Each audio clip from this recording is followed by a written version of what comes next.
дзядулі, які быў на вайне. Што значыць слова перамога, што значыць быць на вайне. Мне сказаў ён, што вайна вельмі злая цётка, што забрала яна кожнага чацвёртага беларуса, што прыйшлося пакінуць сям'ю і надоўга абуць скураныя боты, адчуць страх за сваю зямлю, якую таптаў фашыст цяжкім ботам.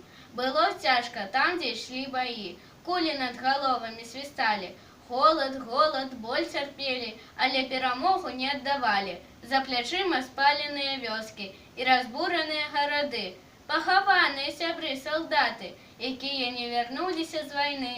Перамога, дзедка, гэта, слёзы, радасць, шчасця, каб людзі ў радасці жылі і ніколі не ведалі вайны.